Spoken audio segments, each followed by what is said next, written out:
গোপন সংবাদের ভিত্তিতে জানা যায়, কক্সবাজারের টেকনাফ থানাধীন শাহপরীর দ্বীপ জালিয়াপাড়া লবণের গোনা হতে একটি কাভার্ড ভ্যান যোগে ইয়াবার বড় চালান চট্টগ্রামের উদ্দেশ্যে গমন করবে।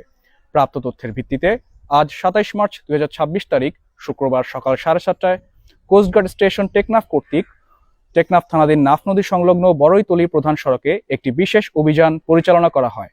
অভিযান চলাকালীন উক্ত এলাকায় একটি সন্দেহজনক কাভার্ড ভ্যানে তল্লাশি চালিয়ে পাটাতনের নিচে বিশেষভাবে প্রস্তুতকৃত গোপন চেম্বারের ভিতরে অভিনব কায়দায় লুকায়িত অবস্থায় প্রায় ১৬,৫০,০০,০০০ টাকা মূল্যের ৩,৩০,০০০ পিস ইয়াবাসহ এক মাদক পাচারকারীকে আটক করা হয়। অপরদিকে আরও একটি গোপন সংবাদের ভিত্তিতে জানা যায়, মায়ানমার হতে একটি ইয়াবার চালান নাফ নদী দিয়ে বাংলাদেশে প্রবেশ করবে।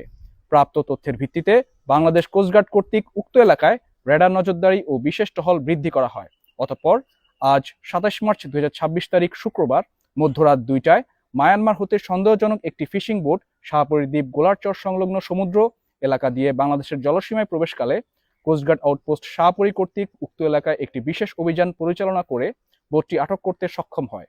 এ সময় আটককৃত বোটে তল্লাশি চালিয়ে প্রায় ৩ কোটি টাকা মূল্যের ৬০,০০০ পিস ইয়াবাসহ ৪ জন মাদক পাচারকারীকে আটক করা হয়। জব্দকৃত ইয়াবা, পাচার কাজে ব্যবহৃত বোট ও কাভার্ড ভ্যান এবং আটককৃত মাদক পাচারকারীদের বিরুদ্ধে পরবর্তী আইনানুগ ব্যবস্থা গ্রহণের কার্যক্রম প্রক্রিয়াধীন। মাদক পাচার প্রতিরোধে কোস্টগার্ড ভবিষ্যতেও এ ধরনের অভিযান অব্যাহত রাখবে।